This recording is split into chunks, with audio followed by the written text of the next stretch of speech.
Tusimame na wimbo wa sifa.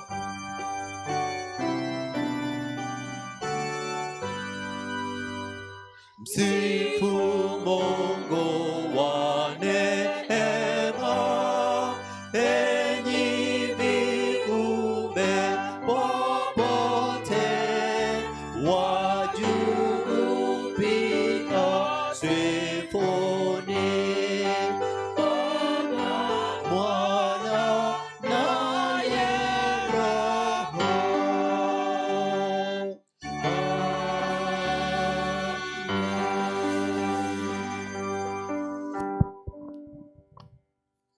Tunakushukuru Mungu wetu kwa sababu umetulinda wiki mzima. Tumekuja mbele zako ili uweze kunena nasi kupitia kwa neno lako. Ongea nasi, tufungue macho ya kiroho ili tuone utukufu wako. Takapoondoka hapa sote tuondoke na mibaraka yako. Katika jina la Kristo tunaomba na kuamini.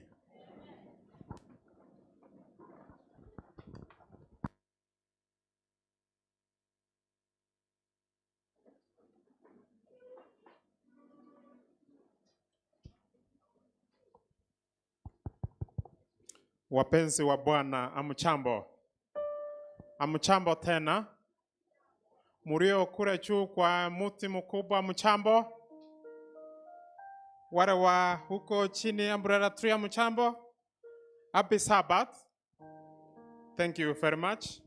Wacha nichukue fursa huu kuwakaribisha nyinyi nyote katika sabato ya leo ili tumwabudu Bwana Mungu wetu. Ningependa kuwakaribisha nyinyi nyote kabisa, hasa mpaka wageni hawajavaa ifika hapa katika kanisa letu la Kisii Central. Karibu sana. Wale wenzetu mnatuangalia online viewers ambao mnatufuata kwa mtandao katika maombi, mmekaribishwa sana. Kwa hivyo ningependa tena sasa kurudi kuambia sabato ya leo ni Pastor's Appreciation, na tunaenda kupewa neno la Bwana na none other than our senior pastor, Pastor George Morara, na ataenda kuzungumza juu ya topic inaitwa Open Our Eyes Lord. So I want you to pray for him as he comes to speak to God's children. In a special way, I want to see visitors who are among us, wageni ambao wamefika katikati yetu, wasimame kwa njia ya kipekee ili niwapatie karibisho la kipekee. Wageni, simameni. Yes, nawaona katika upande wangu wa mkono wa kulia, naona wageni. Asante sana, karibu. Eneo la juu naona wageni, karibu sana. Mkono wangu wa kushoto naona wageni. Ebu pungua mkono, musalimie. Thank you. Yule ambaye uko karibu na mgeni, kindly greet that visitor on behalf of the church. Thank you. So I want to call upon Sister Judy Etiang from Kisumu. Are you around? Come and say hi. Followed by Sister Lydia Makogoti. You are most welcome. Yeah, Lydia, come. God is good, and all the time. Happy Sabbath. My name is Judith Atiang from Kenyari SDA Church, Kisumu. Thank you very much. May God bless you all.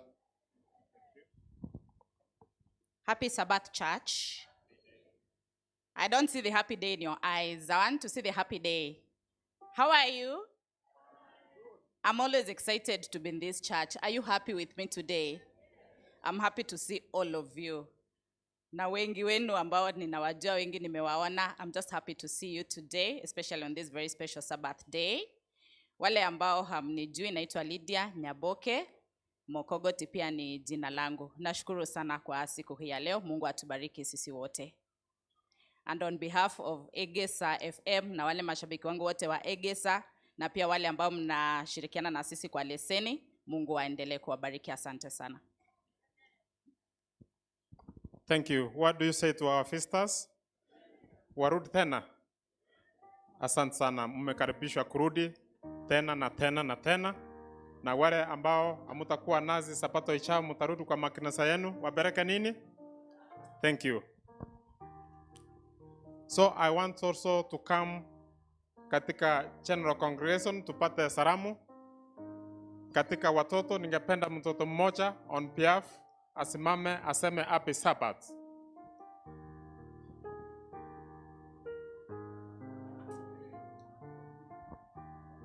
Happy Sabbath. Happy day. Happy day. Happy Sabbath. Thank you. Kwa youth, wana youth, I want one youth to stand and say happy Sabbath.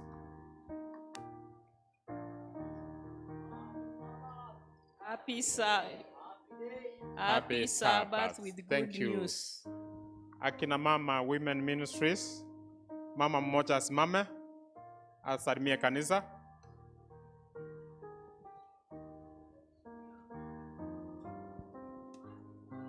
Happy day. Happy Sabbath with good Thank news. you. Kwa wase ningependa elder mmoja asimame apeane salamu. Elder Eston Karori, stand up and greet the church. Thank you. What do you say? Thank you. Church choir. Where is our church choir? Where is the church leader? Church choir kiongozi asimame asalimie kanisa tafadhali.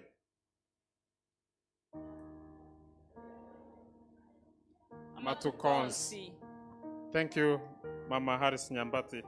So wacha nikuje hapa mbele nileta ile group Mungu ameona ni fema wautumie. Kutoka mkono wangu wa kulia ningependa kuwaletea our sister Nyakundi, Sarome Nyakundi. Happy Sabbath. Happy day. Happy day. Happy Sabbath Welcome. with good news. Thank you. Our sister is going to bring to us tithes and offerings.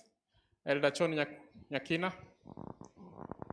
Praise God. Amen. Praise God. Hallelujah. Praise God. Amen. Praise God. Hallelujah. Praise God. Amen. God bless you. Thank you. Amen. Our Pastor Ruth Mencheri anaenda kutuletea special item. Happy Sabbath. Happy day. Onyakore na mogogo kwani mosani. Mbui ya mono. Sijaona wengine wakisalimiana. Onyakore na mogogo kwani mosani. Mbui ya mono. Mbarikiwe. Thank you. Thank you. Our sister Kwamboka Goret, children's story. Happy day. Happy day. Happy Sabbath. Thank you. Sister Jessica Okeri, sign language. Happy day. Happy Sabbath. Mmeitisha hiyo sign, mmeomba? Thank you, thank you. Finally, our speaker is none other than our senior pastor, Pastor George Morara. Atasimama wakati wake ukifika na atawasalimia na alete neno la mbinguni. Na mimi naitwa Henry Makoro Helda. Nimewasalimia tena amchambo. Thank you. Kwa hivyo programu itaendelea bila kutangazwa na bila fed tunaenda kusikia neno la Bwana. Amen.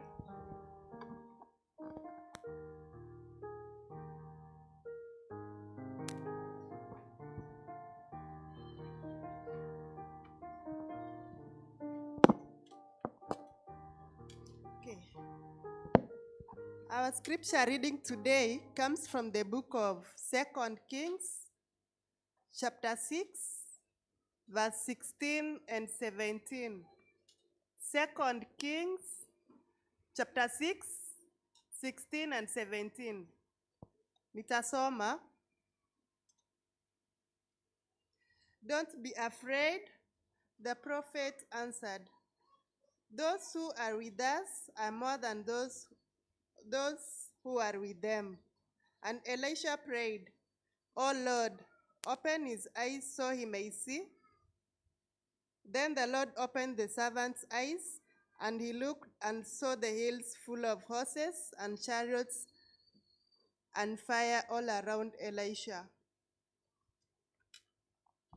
Tutasimama zote kwa wimbo nambari 129, 129. Chorister.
We are praying. Back there, those that are seated, please, you grace up and we are praying now. Let us pray. Our precious and loving Father, what a day of greatness that you can allow us to stand before you at such an hour to praise thy holy name, because in the whole universe, the heavens and the earth, there is no name other than the name of our Lord Jesus Christ. We want to thank you, Heavenly Father, for reminding us today that we need to trust in you. And when we trust in you, then definitely it's going to be very easy for us to keep the Sabbath day holy. Now, Lord, I want to pray that as you call us all here to worship you, Lord, forgive our sins and all waywardness, and we get down in that you can get our hands and walk with us in the road of righteousness. Heavenly Father, there are young children here, the youth are here, all the adults are here, and even those that are out there listening to this voice, Heavenly Father, you are a God of each and everybody. And today, on the Sabbath day, we want to consecrate our lives to thee in that you can walk with us. Even your servant that you've set aside to speak thy word to us all today. Oh Lord, we pray that you may also enrich him, open him, let the Holy Spirit take him. And as he goes through the scriptures, then the Holy Spirit will all open our heads, our ears, in that we can hear the word and learn about the love of God on the cross of Calvary and cried with a loud voice, "Oh, my blood, Father, my blood." And here we are that have accepted to be saved by the blood of Jesus Christ. Now accept this sacrifice as we go through this day, and many other people that are worshiping this day, Heavenly Father, we want to pray that the same spirit that is using us here today will all go around and speak to their children, in that we can change into knowing you much more and trust you as our Heavenly Father. Now keep us safe, surround us now with the angels over this day, and even at the break of the day, Lord, we are going to say that indeed we have seen the face of God.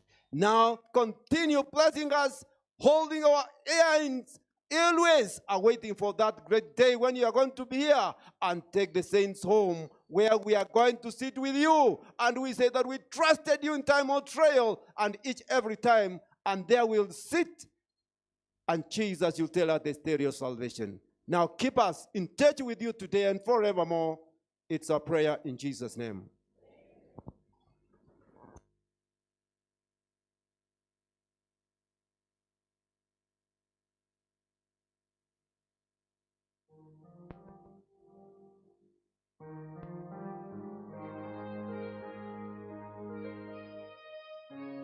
Happy Sabbath. Happy day. Tunashukuru Mungu kwa mibaraka ya Sabato. Ni wakati wa kumtolea sadaka.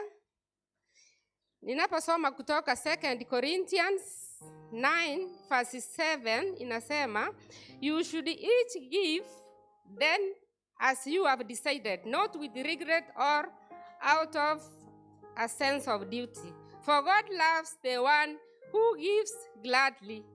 Naomba deacon na deaconesses tusimame ili tukusanye sadaka.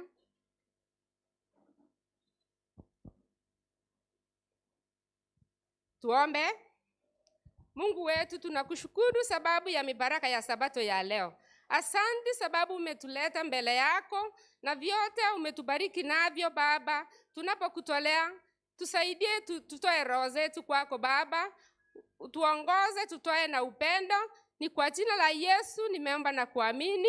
Amen. Asante. Basi tunapoendelea kusanya zaka na sadaka, wimbo nambari 95 95 tutakapomaliza ama fika beti wa pili, vijana mkwe mmefika hapa mbele mweze kutubariki na wimbo.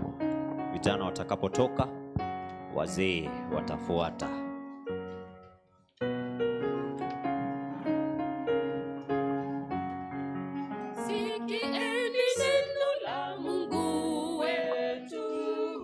Zileteni zaka kwa hazina, leteni na mioyo yenu yote, mibaraka itakuja. Zileteni zaka kwa hazina, kunijaribu sasa nazo nitakupeni mibaraka zaidi ya nafasi ya kupewa. Watakalo Mtakatifu wako, uzilete zaka kwa hazina, ukae karibu na Bwana wako, ndipo utabarikiwa. Zileteni zaka kwa hazina, kanijaribu sasa nazo nitakupeni mibaraka zaidi ya nafasi ya kupewa.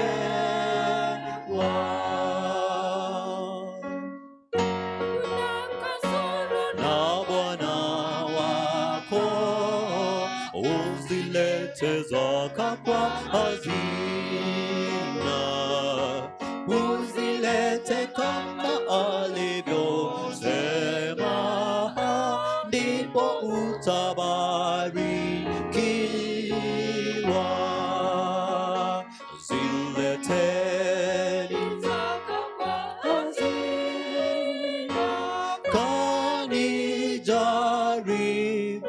sasa nazo nitakupeni zaidi ya nafasi ya kupewa. Asanti wazee, mtakuwa mnajipanga pale.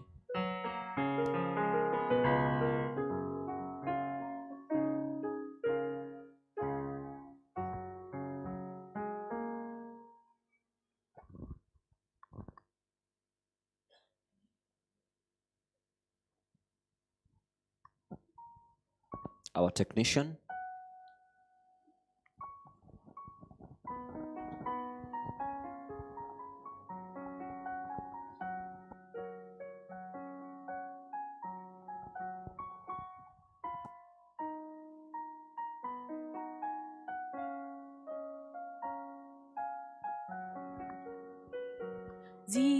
Zileteni zaka kwa hazina kanijaribu sasa nazo nitakupeni mibaraka zaidi ya nafasi ya kupewa.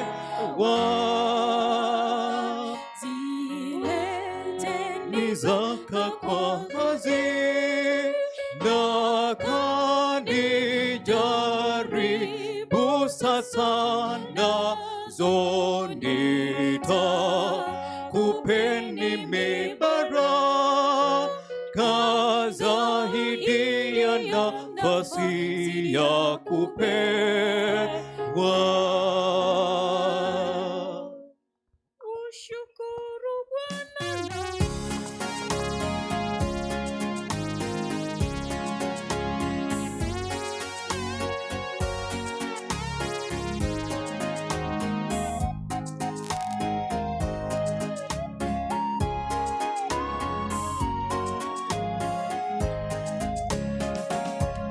Just when I need him, Jesus is near.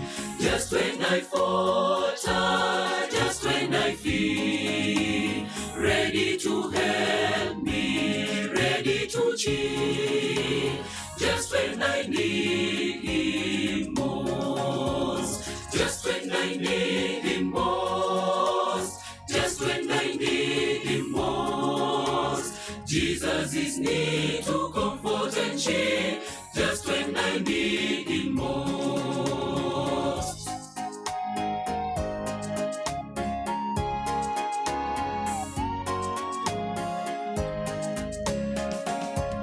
Just when I need him, Jesus is true. Never forsaking all the way through, giving for burdens, pleasures anew. Just when I need him most. Just when I need him, Jesus is strong, bearing my burdens all the day long. For all my sorrow, giving a song. Just when I need him most. Just when I need him most. Just when I need him most. Jesus is near to comfort and cheer, just when I need him most.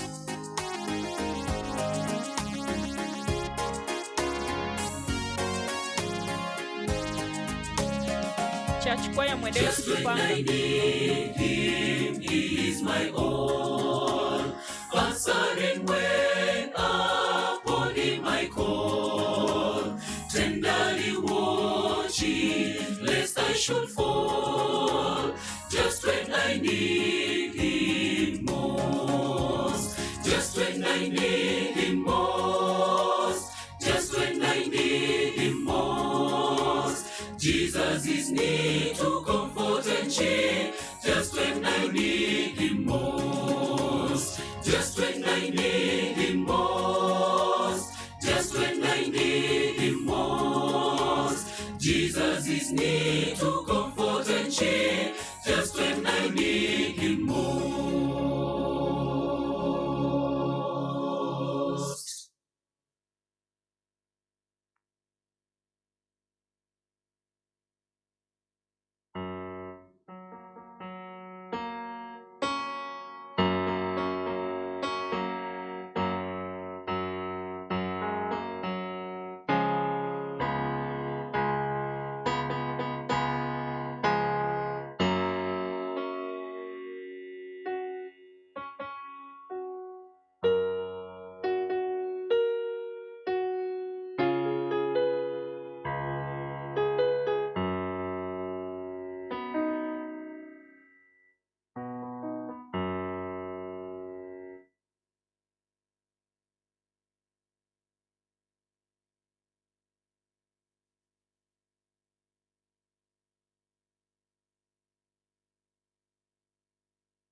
Oh, sing to the Lord with thanksgiving.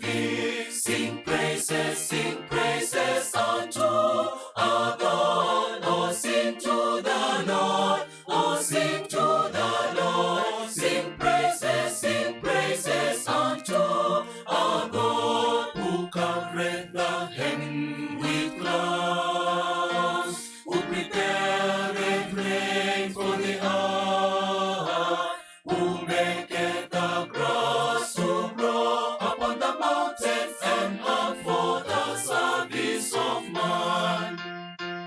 Oh, sing to the Lord with thanksgiving. Sing praises unto our God. Oh, sing to the Lord. Oh, sing to the Lord. Sing praises unto our God.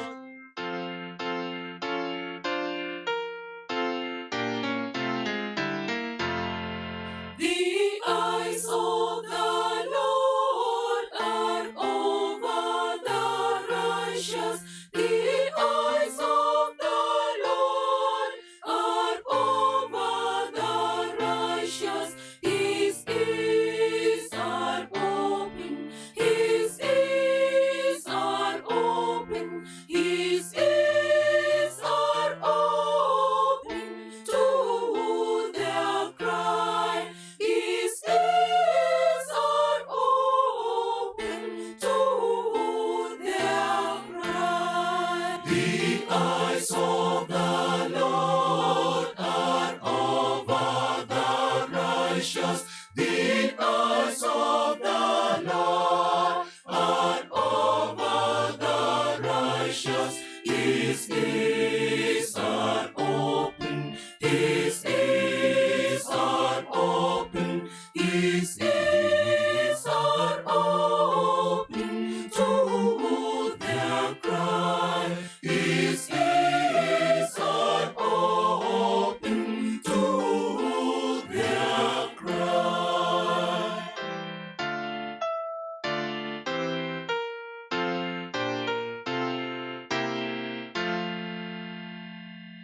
Young men and maidens, old men and children, praise the name of the Lord.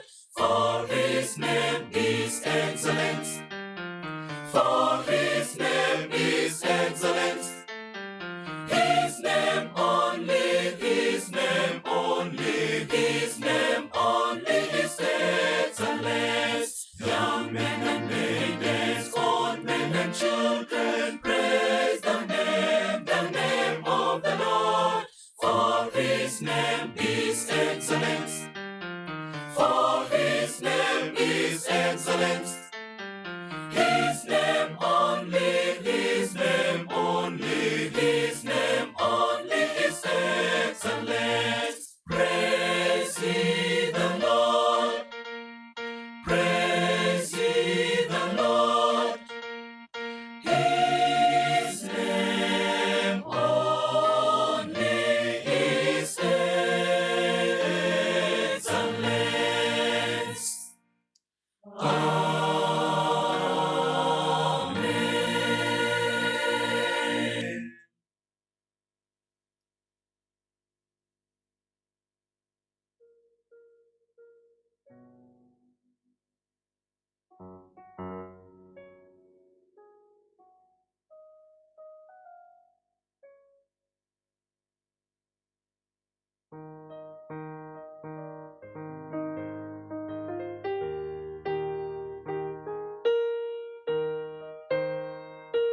Happy Sabbath. Happy Sabbath. Happy day. Today's sermon for children will be led by beginner class. We kindly request the beginner class to come forward. 0 to 3 years. Please come forward with the parents. We request the children to come forward, please. 0 to 3 years for the children's sermon.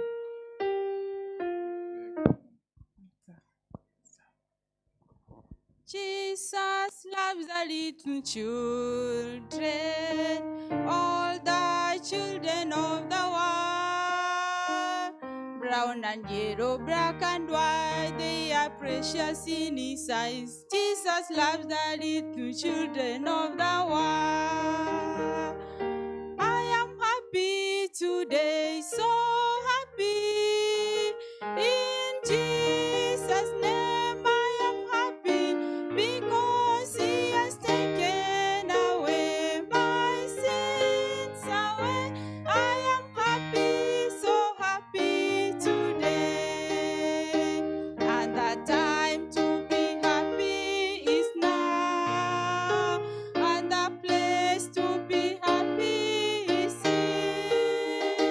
And the way to be happy is to make someone happy and to have a little heaven down here.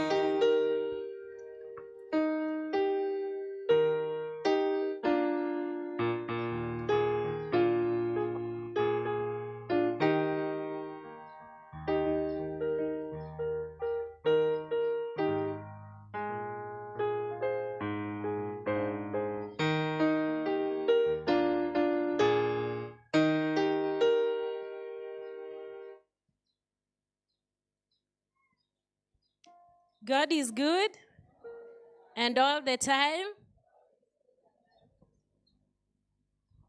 Asante sana kwa kufika watoto.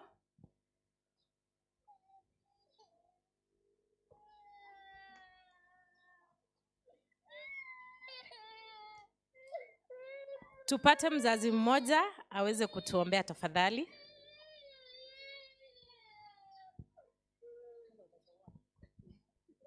Na tuombe. Tunakushukuru Mungu kwa sababu ya kipindi hiki. Tunapoanza, tuombe utupe Roho Mtakatifu atuongoze. Ni katika jina la Yesu tumeomba na kuamini. Sasa leo tunaenda kujifunza about Manny's Garden Home. Watoto tuseme hivyo, Manny's Garden Home. Tunapozungumzia kuhusu nyumba ama nyumbani, ni nini inakuja kwa akili yenu? Ni nini mko nayo nyumbani kwenu? Cow. Nyumbani? Nini kwa nyumbani? Cow. Nani tena mwingine? Cats. Cat. Cat. Very good. Watoto wamesema nyumbani kwao wako na ng'ombe, wako na cat and everything. Wazazi wakubwa tunapoongea kuhusu nyumba, usually we think of kukuwa na nyumba kubwa, tumeweka ukuta kubwa, tumeweka kuta kubwa, tukaweka electric fence so that we are secure. Lakini leo tunaenda kuangalia nyumba ya kwanza ambayo Mungu aliumbia binadamu. Nyumba ya kwanza. Sasa tuongelelei kuhusu ile nyumba yenye iko kwenu. Leo tunaenda kuongea about ile nyumba yenye Mungu aliumba ya kwanza. Tunajua God is our creator. Na wakati Mungu aliumba, alikuwa anasema tu na kitu kinatendeka. Hebu tuangalie hapa kwa ukuta vile Mungu alifanya uumbaji. Ni nini Mungu aliumba? Hebu niambie watoto, nini Mungu aliumba? Ile yenye unajua Mungu aliumba. Yes? Watoto, nini Mungu aliumba? Pray. Pray. Nini Mungu aliumba? Plants. Plants. Plants. Nini tena? Dog. Sema baba. Dog. Very good. Cat. Human being. Human beings, hao ni watoto wakubwa. Sasa leo tutaenda kuangalia jinsi ambavyo Mungu alifanya uumbaji.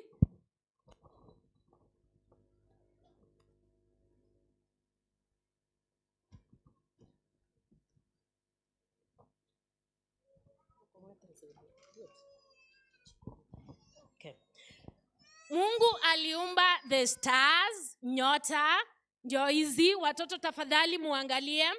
These are the stars, beautiful stars. During the day, tunaona stars kweli. During the day sahi, hebu tuangalie juu. Tuangalie juu, ni nini tunaona huko juu? Tunaona, ati mnaona nini? The sun and what? Nini tena? Clouds. Ooh, look here. These are the clouds. Can you see the stars? The stars tunaziona usiku. The stars tunaziona usiku. And then,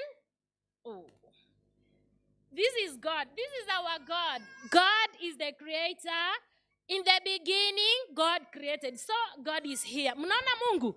Nani ameona Mungu? Hebu mnionyeshe kwa mkono. Good. This is how God looks. And then,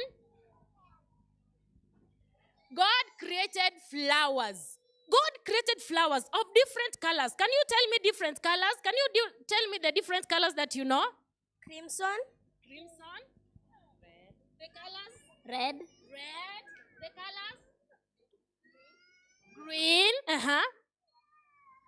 Pink. White. Good. Now look at these beautiful colors.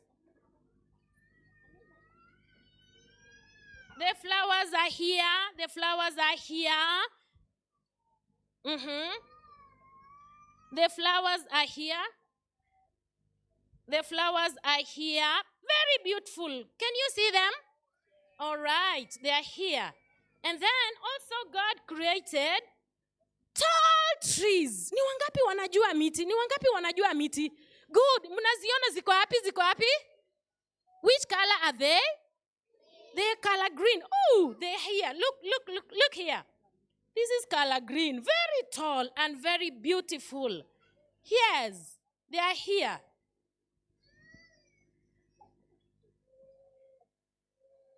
All right. And then God also created very big trees. Nani atakuja niweke hii hapa? This big tree. At the middle of the garden, God created a big tree. Tafadhali walimu nisaidia watoto waketi so that wale wenye wameketi waone. And also another big tree. Hey! This place is turning to be so beautiful. This place is turning to be so beautiful. And then God also created. What is this? What is this again? What is this? Ebu mniangalie. What is this? How many are they? 1, 2, 3, 4. Hey, there are many. And also God created this. What is this? Ebu mwangalie vizuri. Is this a cow or a donkey? This is a donkey. And then when God created all these beautiful things, they were looking so beautiful. And then finally he saw that the world was so beautiful. He saw that, wow, this place is so beautiful. What can I add again? Nitaongeza nini hapa? Ili shamba langu likamilike, because God had created the moon, the clouds, the stars, beautiful trees, tall, fat, and the beautiful flowers here. He created the animals. And then God created Adam and Eve. Can you say Adam? And this is Eve. This is? So Mungu akaumba hao watu in his own image and likeness. Sasa Mungu akaumba hao watu wawili, wanamfanana, wanakaa kama Yesu. And then baada ya kuwaumba, sasa Adam akaanza kutembea kwa this beautiful garden. Hapa sasa Mungu alitengeneza hizi miti, zilikuwa nzuri, zilikuwa zimetengeneza shade mzuri, alafu kulikuwa na nyasi yenye iko very green. Walikuwa and it was very soft. It was very soft. So walikuwa wanatembea wameshikana mikono, huyu na huyu wameshikana mikono. Wanashangaa, Mungu ameumba nini hii? Hatujawahi ona hii, kwa sababu they were not there when was creating. So Mungu akaumba shamba hili nyumba akalitengeneza vizuri. Kuta zake Mungu hakuweka the wall hii yenye tunaona hapa. Can you look at that wall? Can you look there? Ile wall sisi ndio tumetengeneza. Lakini Mungu hakutengeneza chochote. Hakuchukua mawe aanze kugonga pa pa pa kitengeneza. Hakufanya hivyo. Mungu tu alikuwa anasema miti mizuri, mirefu ikue. Na mtu unasimama unajitokeza pa. Mtu unakuwa na very beautiful shade. Alafu hapo ndani kulikuwa na so many fruits. Nani hapendi fruit hapa? Ni wangapi wanapenda fruits? Wakiona pale fruits gani tunajua? Fruits gani unapenda? Strawberry, apple, orange, apple. Sasa zilikuwa hapo. Wewe ukihisi tu njaa, kama sahi tumehisi njaa. Sasa sahi tungekuwa pale Eden. Hata uombi mamaka ati mami nipatie chai, mami nipe mkate. Unatembea tu, unachuna. Sasa walipokuwa wakitembea, walikuwa wanatembea in the Garden of Eden.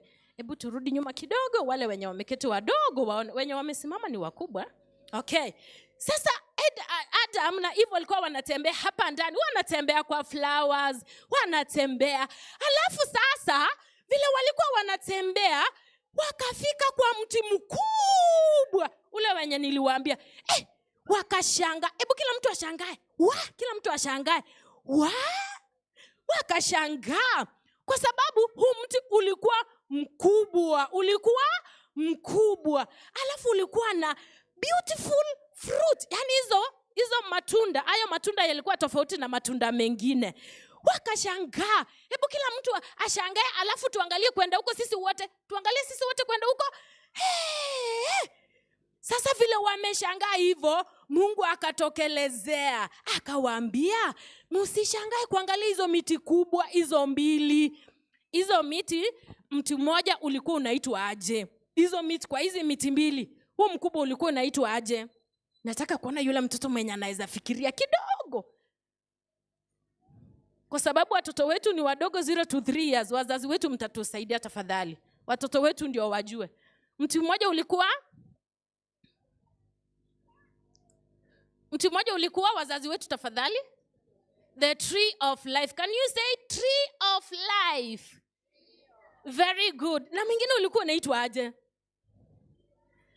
Sema tree of knowledge. Sema hivyo, tree of knowledge. Of good and evil. Sasa Mungu akawaambia, kwa hizi miti zote, mkule tu hizi miti zote, machungwa yenye kwa hapo mkule, mtembee tu kila mahali. Lakini huu mkubwa, hebu muangalie, huu mkubwa wenye uko katikati, msikule. Sema msikule. Mungu akawaambia msikule matunda. Mkikula matunda mtakufa. Mkikula matunda mtafanya nini? Mtakufa. Siku yenye mtakufa. And to make it short, wakaendelea kutembea. Alafu sasa jua likaanza kutua. It was turning to be sunset. Alafu jua ikienda kutua, inaanza kuwa yellow. Alafu tunaona flowers sasa zinaanza kuwa smart, beautiful with different colors. Wakaanza kushangaa, mbona Mungu ameumba hivyo? Yani kumbe Mungu aliumba ulimwengu wenye unakaa hivi. Sasa tena tunaenda tulale kabisa. Lakini Mungu akawaambia, it is sunset, it will come again in the morning. Kwa hivyo Mungu akapendezwa na kazi yenye amefanya.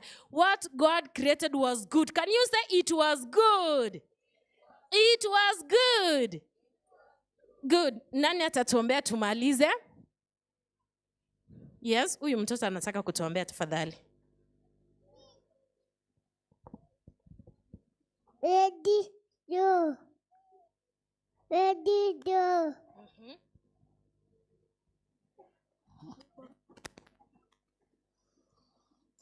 Okay, wameogopa, tuombe.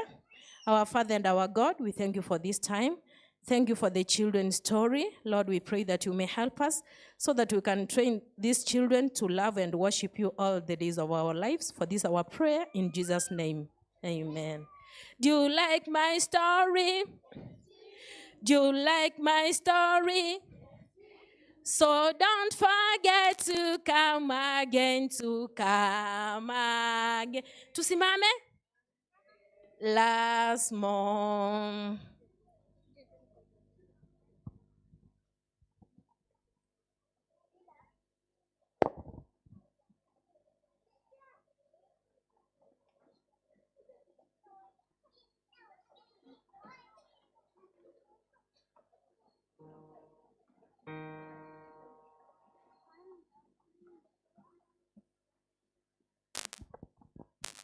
Munasemaje kwa watoto? Amen. Now it's time to welcome our pastor to break the bread of the Lord. Thank you, Pastor.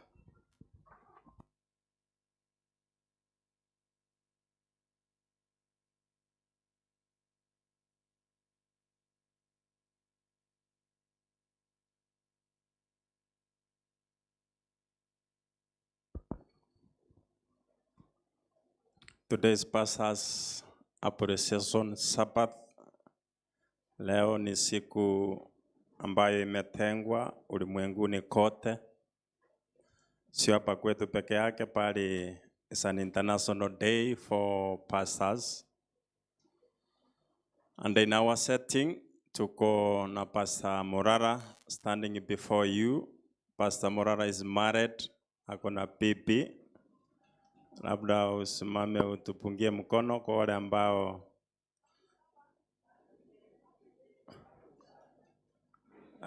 Pastor Morara ako na kampani yake, ako na watoto watatu, vijana wawili na msichana. Lakini mwenye ako karibu hapa ni kijana, ako within. Tunasaidiana na Pastor Absalom Wanda ambaye will join us shortly. Wako na maombi pale Kisii School. Wanaombea watoto wa kidato cha 4 ambao ni maombi imeanza leo hadi kesho. Pia tuko na Pastor Mutanya ambaye ako ni internship. Is winding up his internship. Pia ako pale Kisii Main Prison. And recently we were joined by other 2 students ambao wanafanya internship. Moja ni Mboya ambaye ako pale maili 2 na Ruth ako hapa mbele. Tuombe. Tunakushukuru Mungu wetu.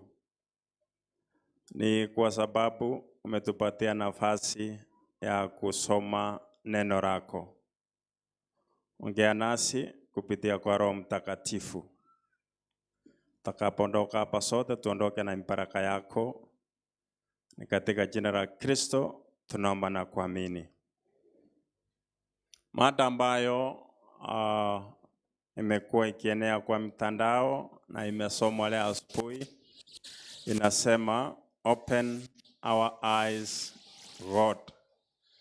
Tufungue macho yetu. Tufungue macho yetu. Na fungu ni lile ambalo tumelisoma from the book of 2 Kings. The book of 2 Kings chapter 6 verse 16 to 17. Na hilo fungu tumelisoma, lakini naomba turudie dan. The book of 2 Kings chapter 6 verse 16 to 17. The Bible says, 1, 2. Biblia inasema Wafalme wa pili chapter 6 verse 16, Biblia inasema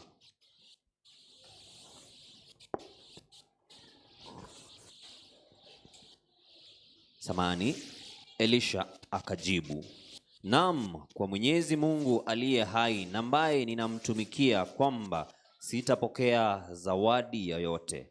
Naamani akamsihi, lakini Elisha akakataa. 2 Kings chapter 6 16 and 17. 17.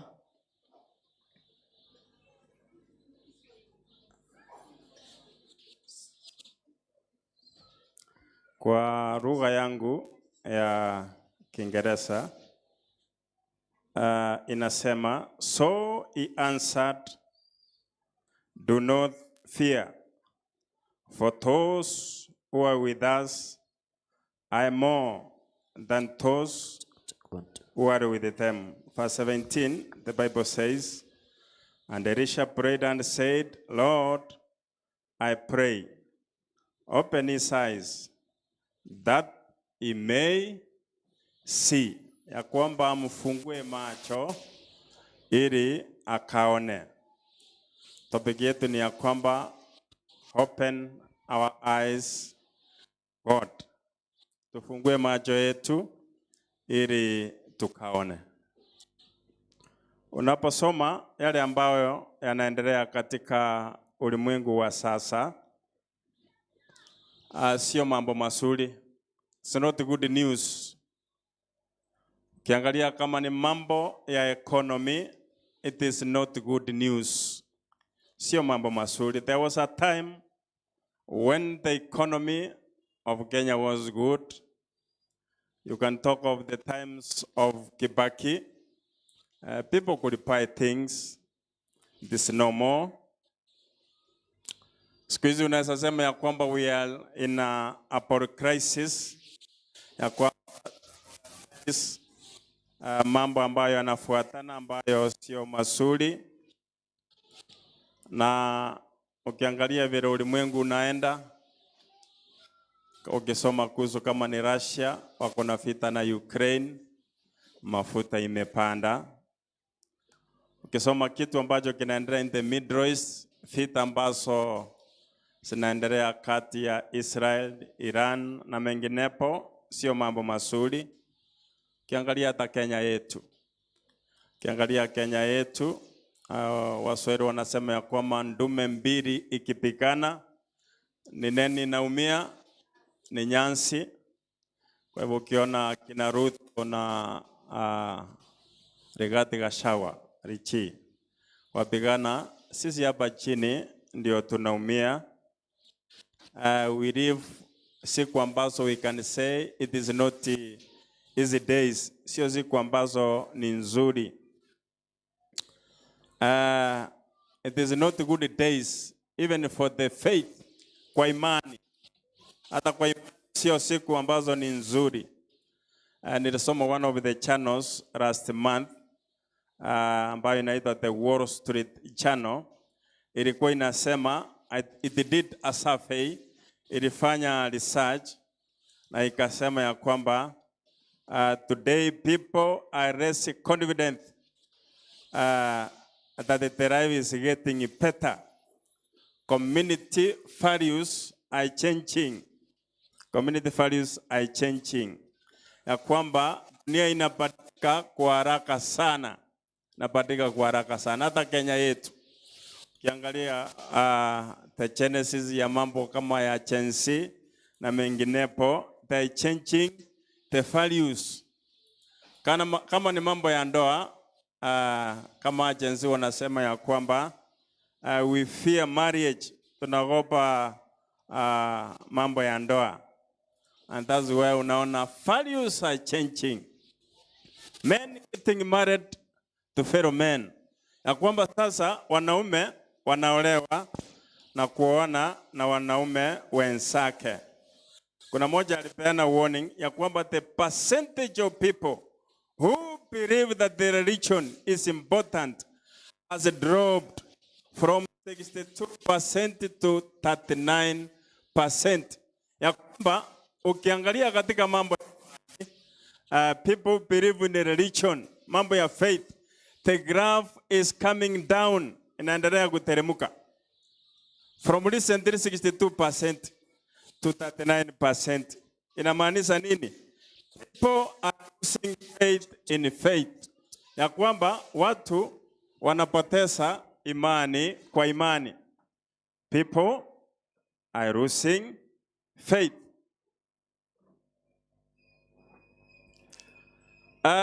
Ukiangalia huyu mtu ambaye tunasoma ambaye anaitwa Elisha, na yeye wakati ambapo alikuwa anaishi haikuwa wakati ambao ulikuwa mzuri. And therefore today we will see this prophet of God, the man called Elisha. Ukisoma kuhusu Elisha, he inherited ama alichukua usukani from another prophet by the name Elisha. Naomba usome 2 Kings chapter 2 verse 9. Mtumishi wa Mungu ambaye alikuwa anaitwa Elisha anaona ya kwamba siku zake zinakwisha. The days ambazo alikuwa anaishi kwa ulimwengu zinaisha. Akauliza Elisha, 2 Kings chapter 2 verse 9. Done. The Bible says, Biblia inasema, walipofika ng'ambo, Elia akamwambia Elisha, niambie unalotaka nikufanyie kabla sijaondolewa. Elijah anaondolewa. Sasa anamwambia Elisha, tell me what I can do for you before I leave. Arabu akamjibu Elisha akamwambia, naomba sehemu maradufu ya roho yako. Naomba sehemu maradufu ya roho yako. Ya kwamba anamwambia, I want a double portion of your spirit. Give me a double portion. And indeed, the man of God Elijah blessed Elisha, and those were 3,000 years ago. And indeed, Elisha performed miracles. Alifanya mambo makubwa. Kisoma historia yake, when you read in 2 Kings chapter 4, ukianzia verse 8, utamuona huyu mtumishi wa Mungu ambaye anaitwa Elisha anafufua kichana. Hebu soma. Ukisoma hapo 2 Kings chapter 4, ukianzia hebu soma verse 8, when verse 14, 16 inasema, Biblia inasema, siku moja Elisha alikwenda Shunemu ambako alikaa mama mmoja tajiri. Mama huyu akamwalika Elisha kwa chakula. Natoka Biblia inasema ya kwamba huyu mama tajiri akamwalika Elisha for a meal. Akamuita. Hello? God is good. All the time. Huyu mama alikuwa nini? Tajiri. Alikuwa tajiri. Amemwalika nani? Elisha. Amemwalika kwa chakula. Najua leo ni Pastor's Day. Leo ni Pastor's Day. Kuna kitu nataka ambacho tuelewe. By the way, ukisoma Biblia inasema ya kwamba kuwa tajiri ni kitu kizuri. The Bible says. Ayo mambo utayasoma in the book of Proverbs 19:4. Utayasoma in the book of Proverbs 14:20. Biblia inasema ya kwamba ukiwa tajiri unakuwa na marafiki wengi. Lakini tena ukisoma Biblia inaelezea how do you become rich? Utakuwaje tajiri? Ukisoma in the book of Proverbs 23:21 inaelezea kwamba this is how you will become rich. Number 1 inasema epukana na mfinyo, usikunywe pombe. That's one of the secrets of being rich. Kwa hivyo Mungu anataka watu wakuwe tajiri. Jambo la pili, Biblia inasema usikue murafi. Inasema kwa maana mlevi na murafi watakuwa maskini. Arabu ya tatu inasema ya kwamba usikue na utepetefu. Utepetefu ni nini? Ukisoma in the book of Proverbs chapter 20:13 inasema if all you do is eat and sleep, soon you will be wearing rags. Kwa hivyo kuna njia ambazo Biblia inaelezea ya kwamba unaweza kuwa tajiri. Sasa hapa Biblia inasema ya kwamba Elisha amekutana na mama tajiri. Mama tajiri akamwalika kwa chakula ya mchana. Mama tajiri mko hapa mumealika, pastor nimewataja not by accident. Nimewataja niulize ya kwamba have you ever invited a man of God for lunch? Umealika mtumishi wa Mungu hata kwa chakula ya mchana? It is biblical. Ni mambo ya Biblia. Alafu ukisoma hapo chini, hebu soma, ukisoma verse 14 inasema twende Second Kings chapter 4 verse 14. Twende haraka dan. Biblia inasema Second Kings chapter 4 verse 14. Elisha akasema, tumfanyie nini basi? Tumfanyie nini basi? Gehazi akamjibu, hakika hana mtoto, na mumewe amekuwa mzee. Elisha akamwambia, mwite. Naye akamwita. Akaja na kusimama mlangoni. Elisha akamwambia, majira kama haya mwakani, a time like this next year, utakapotimia mwaka ujao, wakati kama huu, utakuwa na mtoto mikononi mwako. Utakuwa na nini? Mtoto. Na mtoto. Lakini Biblia inasema ya kwamba mzee huyu bwana huyu mama alikuwa mzee, but a promise is given. By the way, ukisoma hata Genesis chapter 18, big things are promised after sharing of the meal. Hata Abraham alipoalika watumishi wa Mungu akawachinjia, Biblia inasema ng'ombe wakara au malaika walitangaza mambo makubwa. Wakamwambia ya kwamba we will come back, tutarudi a time like this next year na tutapata mtoto. It happened. Ukisoma hapo chini kidogo ni ya kwamba uende usome mpaka verse 37, ni ya kwamba yule mtoto ilifika wakati akafa. Yule mtoto akafa. That young man died. And when he died, Biblia inasema yule mama akakimbia akamfuata mtumishi wa Mungu ambaye alikuwa anaitwa Elisha. Akamwambia, mimi sikukuomba mtoto. Hebu soma. Ukianzia verse 28, teremka kwa haraka. Second Kings, ukianzia verse 28 mpaka 37 kwa haraka. Biblia inasema, huyo mama akamwambia, Bwana wangu, je, si nilikuomba mtoto? Kwani si usije ukanipa matumaini ambao yangenipa huzuni baadaye. Elisha akamwambia Gehazi, chukua fimbo yangu uondoke mara moja.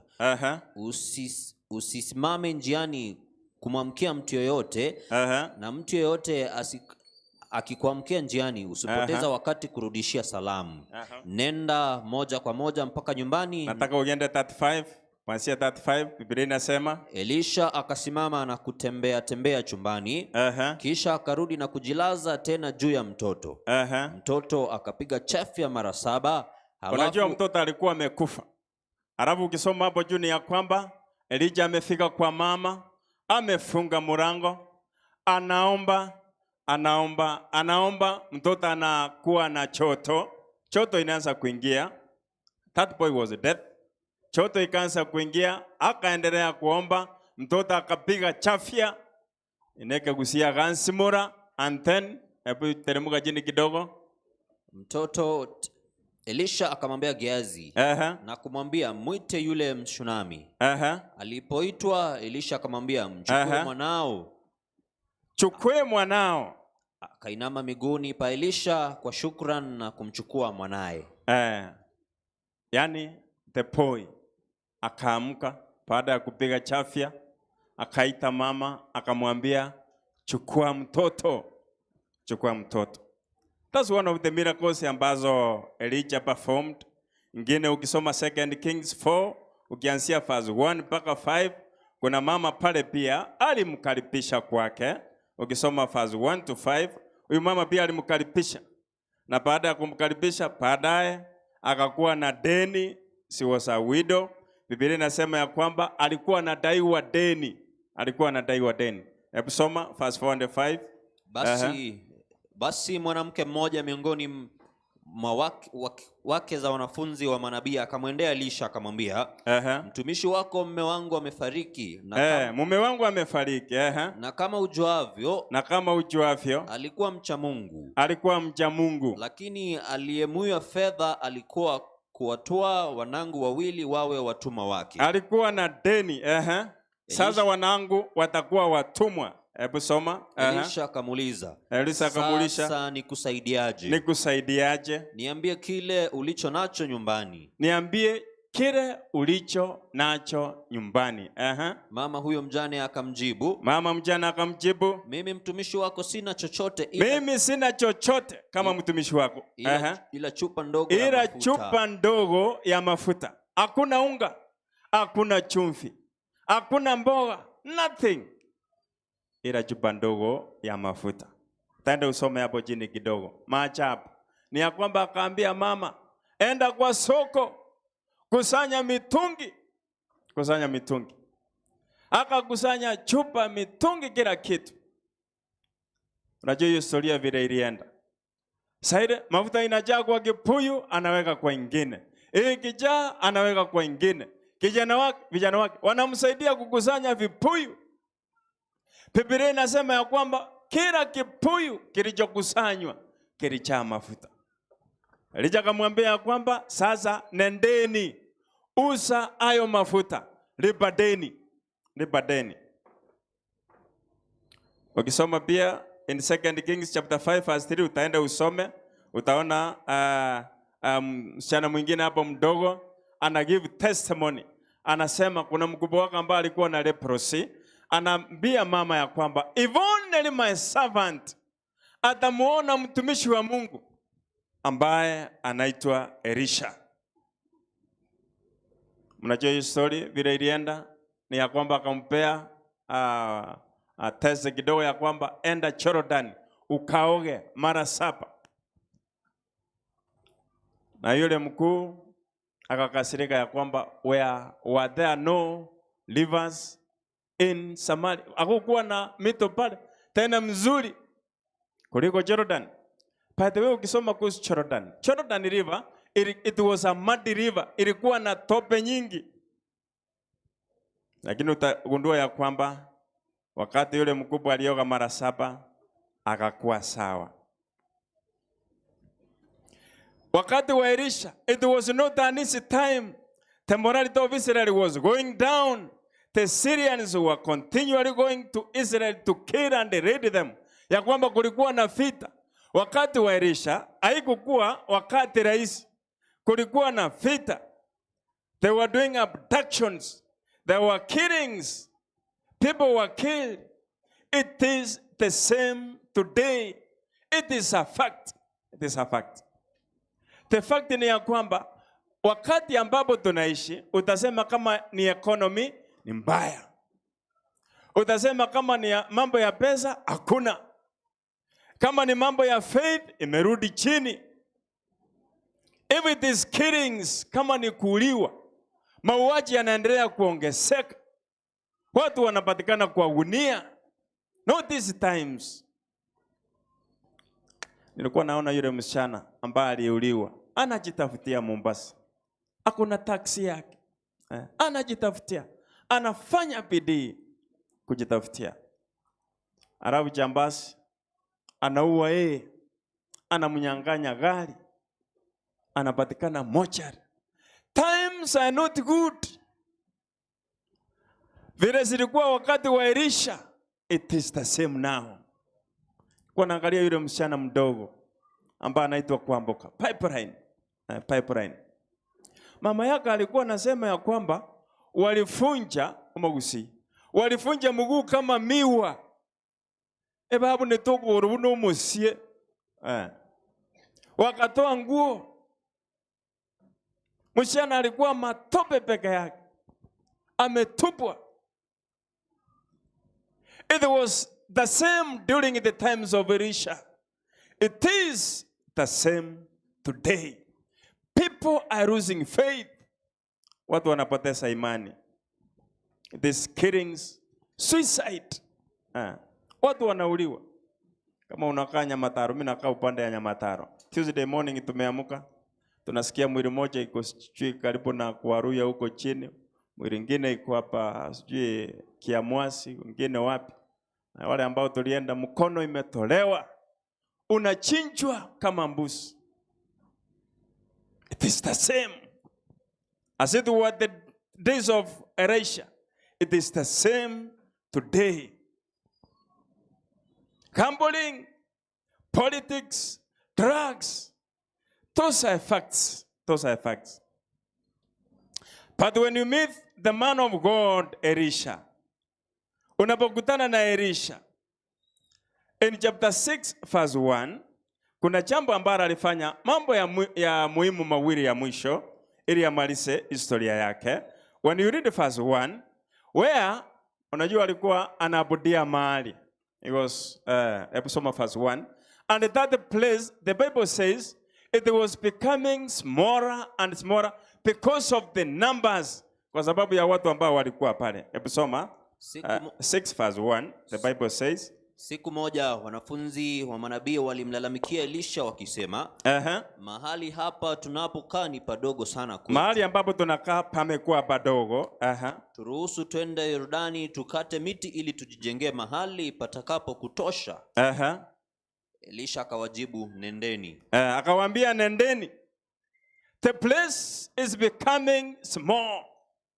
Mahali panakuwa kidogo. This is the same with us here today. Kisi Center is becoming small. That place was becoming small. People were coming to serve God. Despite the fact that the times were bad, people were coming to serve God. Walikuwa wanakuja kumtumikia Mungu.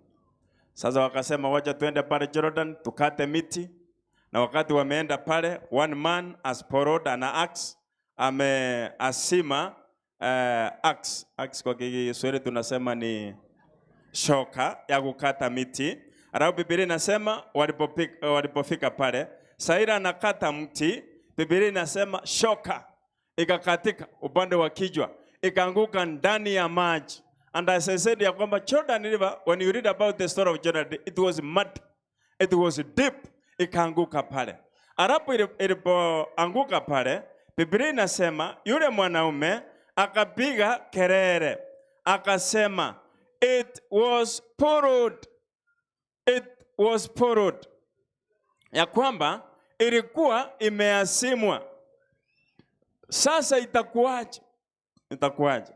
Biblia inasema ya kwamba tukaita long story kwamba Elisha akachukua, ituka stick, akamuuliza imeanguka wapi? Elisha akatupa kale kakichiti pale ambapo imeanguka. And what happens?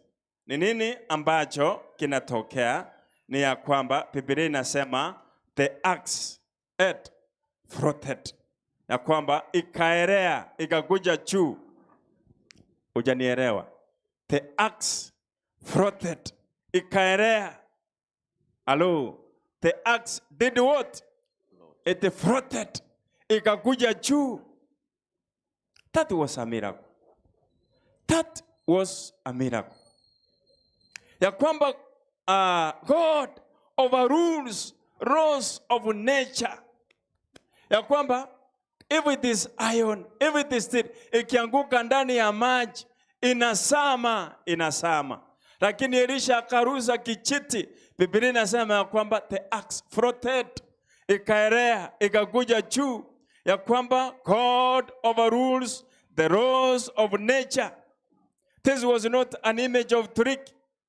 The story inatuambia ya kwamba if we can trust God, that is a fact. He overrules facts. Ya kwamba hata ingawa dunia imeharibika, hata ingawa times are bad, hata ingawa the economy is bad, but there is a God. Kuna Mungu. Kuna Mungu. Alafu hiyo ilipoenea, Biblia inasema akaambia yule kijana, take it, ichukue. Na akaichukua, and the young man was happy. Verse 8, that's the last miracle. Ukisoma verse 8, sasa there was this man ambaye he was the king of Aram in Israel. Alafu ukisoma chini kidogo inasema, soma verse 8. Verse 8. Hiyo verse 8. Wakati mmoja kulikuwa na hali ya vita kati ya Aramu na Israeli. Basi mfalme wa Aramu akashauriana na maofisa wake kuhusu mahali watakaposhambulia. Lakini Elisha akampelekea habari mfalme wa Israeli ajihadhari na mahali hapo, kwa kuwa Waaramu walikuwa tayari kupashambulia. Ya kwamba this king of Aram alikuwa anapanga mashambulio. Saida anapanga mashambulio ni ya kwamba mtumishi wa Mungu ambaye anaitwa Elisha, he warns the king of Israel. Anamwambia usipitie mahali fulani. Kama ni pale daraja 2, usipitie pale. Kwa maana mitego imewekwa pale. Sometimes huyu jamaa anaitwa Rigathi Gachagua alikuwa ananifurahisha, anasema, "Hey, ukienda State House, nimeweka mitego. Mitego itanasa." Hey, hii dunia kumbe ndiye atanaswa. Hebu sikia, Biblia inasema ya kwamba the king of Israel was warned. Anaambiwa ya kwamba usipite pale kuna mitego. And the king of Israel, the Bible says, he obeyed. And it was tried again and again. Alijaribu mara mingi, but the king of Aram was frustrated. Alafu verse 11, nataka ukimbie verse 11, anaambia wafanyikazi wake, "Ebu gucheni, tell me who is in the side of the king of Israel." Verse 11, the Bible says, mfalme wa Aramu akafadhaishwa sana na hali hiyo. Akawaita maafisa wake akawauliza, "Niambieni nani kati yenu aliyetusaliti?" Niambieni ni nani kati yenu ambaye ni msaliti? Ni nani msaliti? Then an answer was given in verse 12. Episoma verse 12. Mmoja wao akajibu, "Hakuna anayetusaliti mfalme." Hakuna. Anayehusika ni Elisha. Endelea. Anayehusika ni Elisha, nabii aliyeko Israeli. That is a prophet in Israel. Yule ambaye anahusika ni Elisha. Alafu episoma jini kidogo, anamwambia kwamba atakwambia hata maneno ambayo unasema kwa bedroom yako. Episoma. Yeye humwambia mfalme wa Israeli chochote unachosema, hata ukiwa katika chumba chako cha kulala. But was it Elisha? It was God. Ya kwamba it is God who was referring to Elisha what the king of Aram was preparing. Episoma Isaiah 29 verse 13. Kisoma Isaiah 29 verse 13. The man of God also confirms ya kwamba our God knows, anajua roho zetu. He knows, anajua kila kitu. Isaiah 49 fungu 29 mstari wa 13. Isaiah 29 mstari wa 3. Isaiah 29 mstari wake wa 3, Biblia inasema, "Mimi nitapanga jeshi dhidi ya Yerusalemu, nami nitauzingira na kushambulia." 29 verse 3. 13. The Bible says in English, "Therefore the Lord said, inasmuch as these people drew near with their mouths and honor me with their lips, but I've removed them. But I've removed their hearts far from me, and their fear towards me." Episoma kwa Kiingereza. Kwa Kiswahili asema, Kiswahili. Bwana asema, "Watu hawa huja kuniabudu kwa maneno matupu, hali mioyo yao iko mbali nami." Anajua mioyo yetu. He knows our hearts. Nebuchadnezzar in the book of 2 and Daniel 2:47, he confirms the same.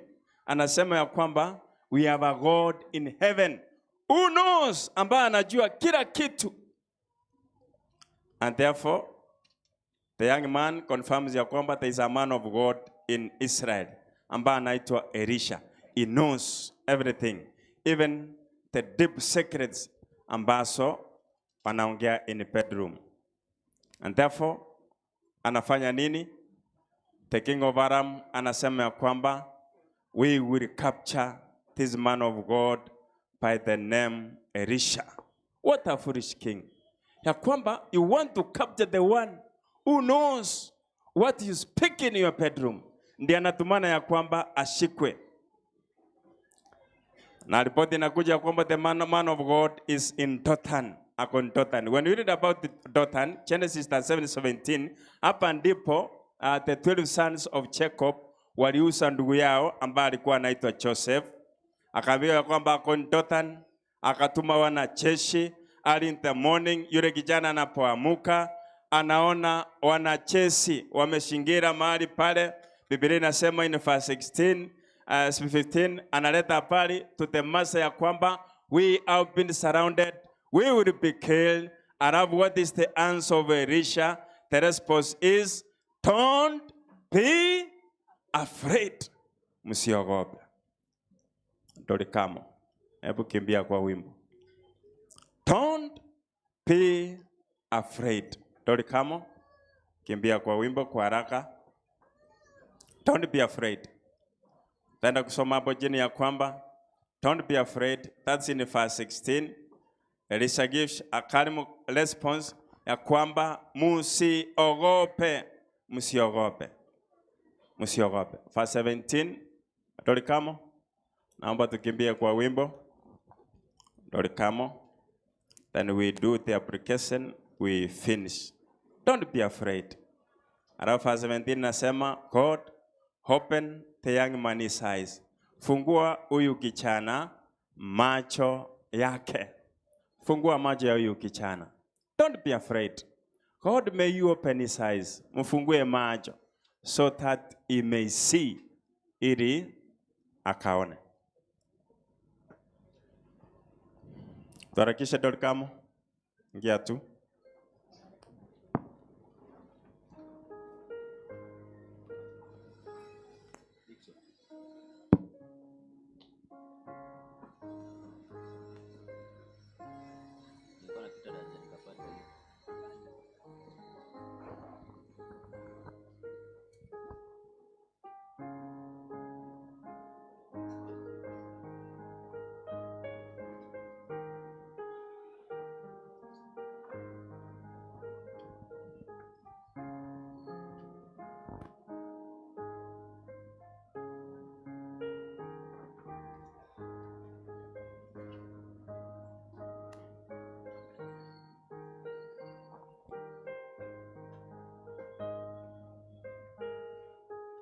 Tumefika verse 16 and 17 ambayo inasema, do not be afraid, msiogope. Na wimbo ambao iko inaimba ni ya kwamba furaha tutaipata. Tutapata furaha. Tegemea nani? Tegemea Mwokozi Yesu. And the Bible says, when the young man opened his eyes, alipofungua macho yake, ni ya kwamba alichoona ni kitu ya kusangaza. Ama musienda mbali, you give us the rest item. Mukai karibu, ni ya kwamba they were surprised at what he saw. Naomba sasa usome fungu la 17. Episoma verse 17. 17 wa Wafalme wa Pili.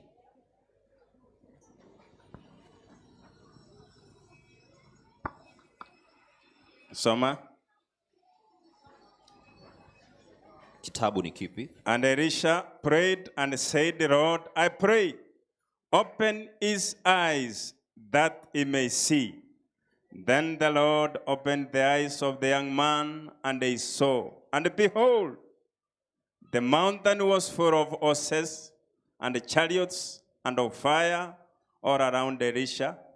Ya kwamba akaona and alichoona. Episoma hiyo verse 17 kwa Kiswahili. Kisha Elisha akaomba, Mwenyezi Mungu ufumbue macho, fungua macho ili apate kuona. ili apate kuona. Basi Mwenyezi Mungu akamfumbua macho huyo kijana, Akafungua macho ya yule kijana, akaona farasi na magari ya moto yakiwa kila mahali katika akiwa mlima wote, kila mahali, yakiwa kila mahali yakimzunguka It was an Elisha. amazing sight. It was an amazing sight ya kwamba kutoka kwa mlimani ni jeshi la the Aramites. Lakini around Elisha, the man of God, Biblia inasema ya kwamba alikuwa amezingirwa with horses, with the chariots na kila kitu, na ni ya kwamba he confirmed what Elisha said, ni ya kwamba those who are with us are more than those who are with them. Ya kwamba wale ambao wako na sisi ni wengi kuliko wale ambao wako na wao. It was amazing. Ilikuwa jambo la ajabu. It was heavenly radiance. Sio ya kwamba kulikuwa na physical. Sio ya kwamba kulikuwa na wanajeshi ambao walikuwa physical, horses and whatever. Those were heavenly beings. Ni malaika wa mbinguni ambao walikuwa wamemzingira Elisha. Ni malaika wa mbinguni ambao walikuwa wamemzingira Elisha. When you read in the book of Psalms 34 verse 7, inasema ya kwamba there are spiritual beings ambao, angels ambao they are surrounding us. It happened, ilitokea ya kwamba hao malaika na wanajeshi walikuwa wanazingira Elisha. Heavenly beings. And do you know what happens? Wale wanajeshi wanakuja karibu na Elisha. Walipofika karibu na Elisha, hebu soma, ongeza fungu moja mbili hapo. Elisha anawaambia kwamba mnatafuta nani? Follow me. Hebu nifuate. Wafalme wa pili. Hiyo 6. Ukisoma fungu la 18 yasema, Waramu waliposhambulia, Elisha alimwomba Mwenyezi Mungu akisema, na kuomba ufanye watu hawa wawe vipofu. Strike them with blindness. Ukisoma hiyo ni verse 18. And it happened. And when it happened, akawaambia, this is not the road of the city. Follow me. Hebu nifuate. Imagine wanatafuta Elisha. Elisha, ukisoma background yake, hata sura yake, he was a bald-headed man. Ni mwanaume ambaye alikuwa na kipara. Do you remember early stages, wale vijana ambao walikuwa wanachekelea Elisha ya kwamba you bald-headed man, mwanaume ambaye ako na kipara. And then what happens? Dumbi wanakuja wanakula wale vijana. They were looking for this same man, bald-headed man ambaye alikuwa na kipara. Sasa huyu ndiye anawaambia kwamba follow me, hebu nifuate. Na wakamfuata. Ukisoma verse 19, he led them to Samaria. Verse 19 inasema, ndipo Elisha akawaendea na kuambia, mmepotea njia. Mmepotea njia. Huu sio mji ambao mnaotafuta. Nifuate nami nitawapeleka kwa yule mnayemtafuta. And they led them 12 kilometers from Dothan to Samaria. It was 12 kilometers. Wanatembea na mwenye anaongoza mbele ni mtumishi wa Mungu Elisha. Walipofika Samaria, unajua ukisoma kuhusu Samaria, they entered into the enemy's territory. Samaria hapo ilikuwa ni mji ambao was surrounded by hills. Sasa wakaingia pale ndani. Na wanapoingia pale ndani, they have entered the enemy's territory. Walipoingia pale, Biblia inasema ya kwamba Mungu Elisha akasema, that's verse 20, Lord, open their eyes. Sasa wafungue macho. Mstari wa 20. Mara walipoingia mjini, Elisha akaomba akisema, Mwenyezi Mungu wafumbue macho ili waone. Sasa wafungue macho ili waone. Verse 21. Mfalme wa Israeli alipoona Waaramu, aliwamuuliza Elisha, je, baba ni waue? Anasema ya kwamba, shall I kill them, my father? That is the king of Israel calling Elisha my father. He was a spiritual father. Anamwambia, baba yangu, can I kill them? Alafu the response of Elisha, Elisha akajibu, la, usiwaue. Kwani hawa unaotaka kuwaua. Instead, verse 22, anawambia, give them food and water. Wape vyakula na maji. And hivyo ndio ilivyotendeka. Ukisoma hapo chini ya kwamba the king of Israel, he prepared a banquet for them. Unajua ni nini iko hapa? Kama uko na adui, hata kama anataka kukua, mpatie vyakula, mpe maji. And that's what happened. That's in verse 22. Give them food, give them water, give them water. Why? Let your enemy live. Unajua Elisha anauliza ya kwamba ukiwaua itakuwa faida nini kwako? What will they testify to their king? Unajua hapo inamaanisha, kuna ile wimbo inasema ombea adui yako aishi siku ngapi? Ili unapoparikiwa fanye nini? Kwa macho. That is the theology behind that verse. Ya kwamba why kill your enemy? Let him live. Give him food. Give him water. Give him water. So that when he goes back, he will testify. Atapeana testimony. And that's what happened. And that, kusoma malisa hapo jini kidogo, wakakura that banquet, that's verse 23, a great banquet, verse 23 inasema, mfalme wa Israeli akawafanyia karamu kubwa. Walipomaliza kula na kunywa, akawarudisha kwa bwana wao. Toka wakati huo Waaramu hawakushambulia tena nchi ya Israeli. Vita ikaisha. Unajua ni nini?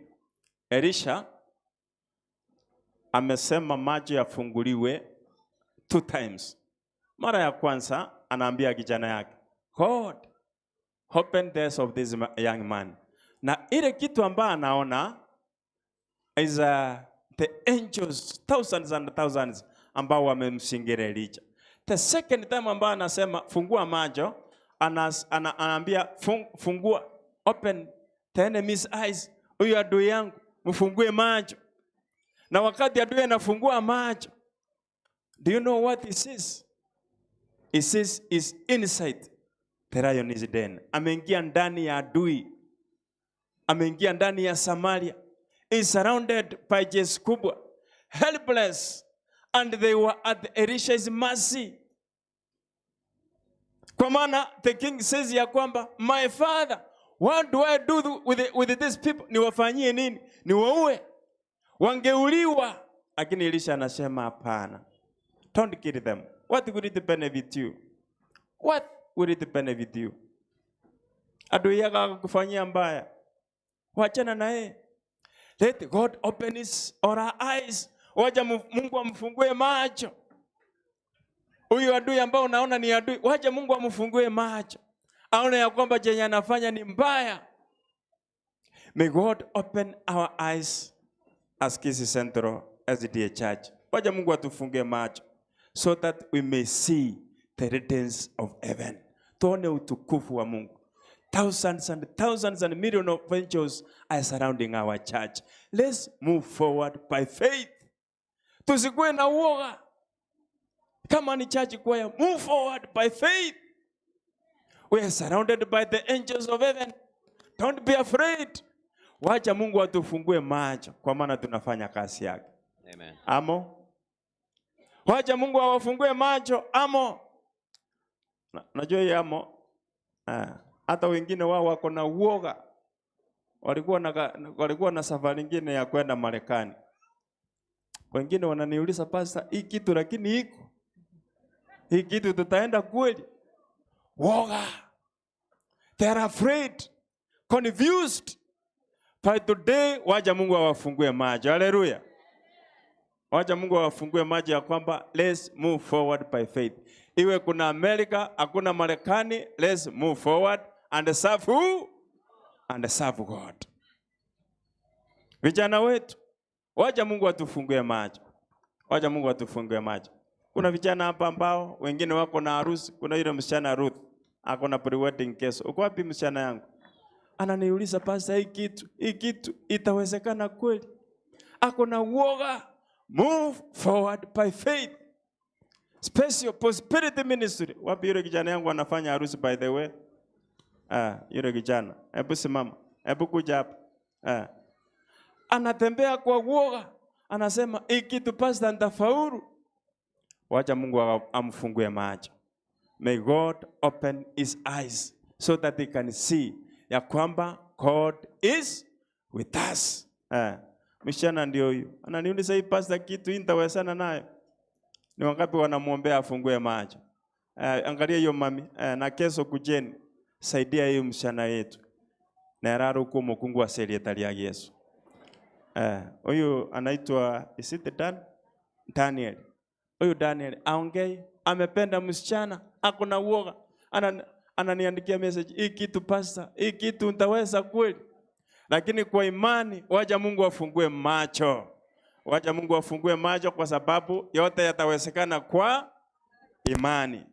Amo? Simama hapo nitakuombea mami. Wimbo. May God give us hope. May we fear nothing. Is my prayer for you in Jesus' name. Hiyo namba ya Ruth, hiyo amesimama hapa nyuma ni 0700 745 062. 0700 745 062. Tusaidie msichana yetu na yeye afanye harusi hapo next week. Ile kamati ingine inakaa kwa Dan, nao pia wanampangia harusi, na tusichoke kutoa kama kanisa. Some people complain kwamba michango mingi don't complain. Don't complain. Let's move forward. Even as we come to the cross of the year, hata vile tunamaliza mwaka, kuna mambo mingi, lakini Mungu ako nasi. Pia tukumbuke kwa wale ambao wameguswa kwa njia moja ama ingine, wamepoteza wapenda wao, kama elda wetu Obuogi, msichana wake analetwa hapa Monday, Dr. Desiri. Atakuwa hapa on Monday tufanye service, ili on Tuesday pia tumuage pale Itumbe.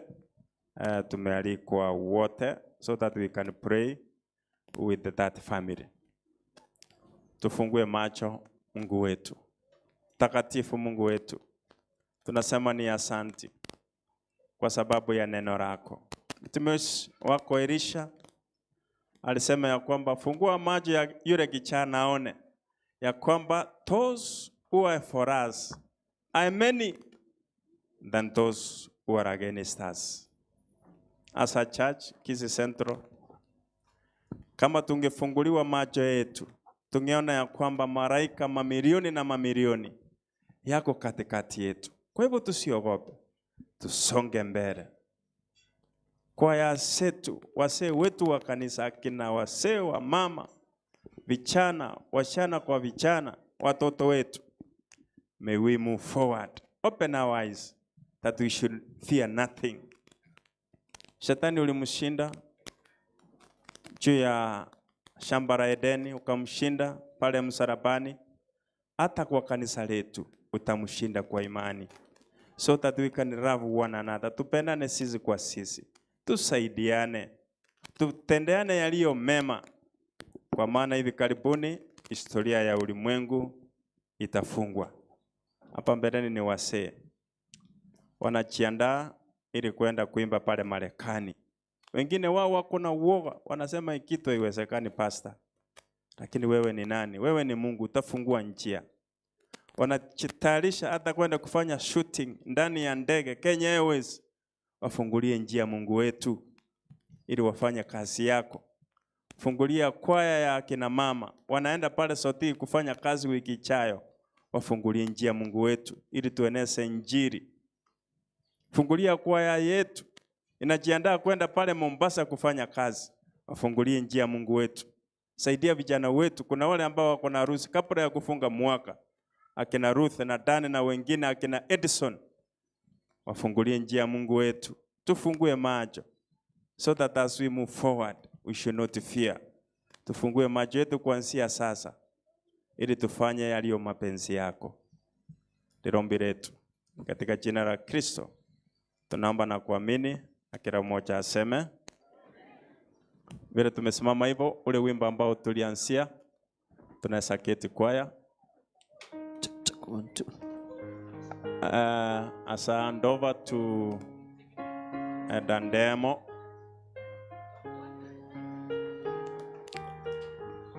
Choristers, your wimbo 129. kumtegemea Mwokozi.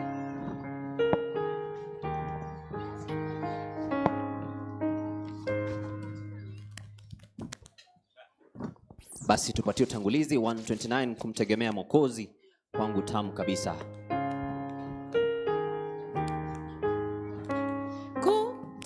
Kumtegemea Mwokozi kwangu tamu kabisa. Kuiubali neno lake nina raha moyoni. Yesu, Yesu namwamini, nimemwona thabiti. Yesu, Yesu yu thamani, ahadi zake kweli. Kumtegemea Mwokozi kwangu tamu kabisa. Kuamini damu yake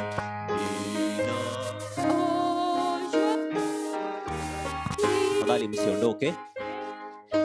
Yesu namwamini, nimemwona thabiti. Yesu, Yesu yu thamani, ahadi zake kweli. Kumtegemea Mwokozi kwangu tamu kabisa. Msiondoke jameni, ibada haijaisha. Daima napata uzima na amani. Yesu, Yesu namwamini, nimemwona thabiti. Yesu, Yesu yu thamani, ahadi zake kweli. Asante sana.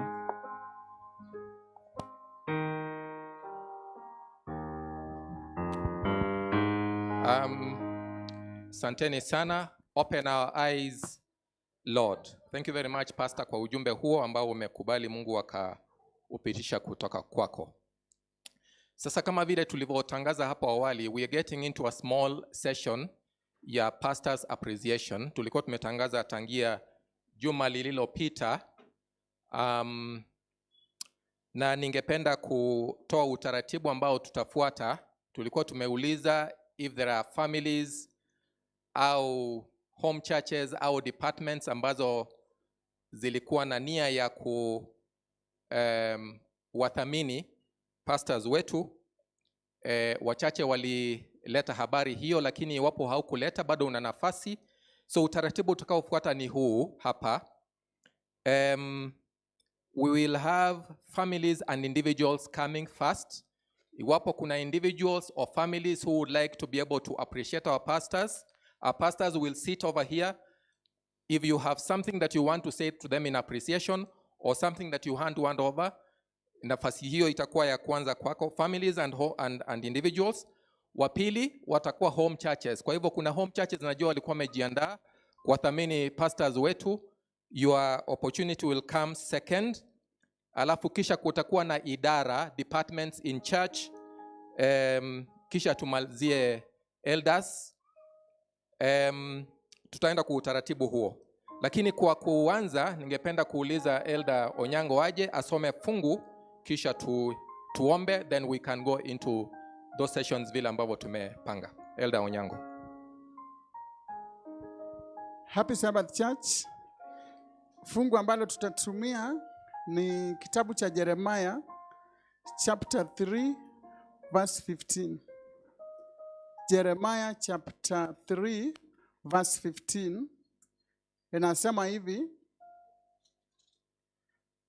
And I will give you shepherds according to my heart, who will feed you with knowledge and understanding. Narudia. And I will give you shepherds according to my heart, who will feed you with knowledge and understanding. Na Mungu awabariki. Tutaomba alafu tutaanza program hiyo. Tuombe tafadhali. Muumba wetu, asante kwa kutupa pastors, wachungaji baina yetu ambao wanatulisha na kutuelekeza kulingana na neno lako. Asante kwa pastors wote ambao umetuma baina yetu, Pastor George Morara na familia yake, Pastor Absalom Oanda na familia yake, Pastor Samuel Mboya na familia yake, Pastor Duncan Motanya, Pastor Ruth Mencheri. Tungependa kuwapokeza mikononi mwako adhuhuri hii. Mungu Baba, uendelee kuwapigania, uendelee kuwaimarisha, uwalishe wao wenyewe hata wanapotulisha kwa neno lako. Tunapoingia katika program fupi hii ili kuwathamini, tunaomba uandamane nasi kuanzia sasa hadi mwisho katika jina la Yesu tunaomba na kuamini. Kwa sasa ningependa kuuliza pastors wetu kama mnaweza kuondoka. Pastor George, keti pale pamoja na familia yako. Na pastors wengine, Pastor Duncan, please take a seat here.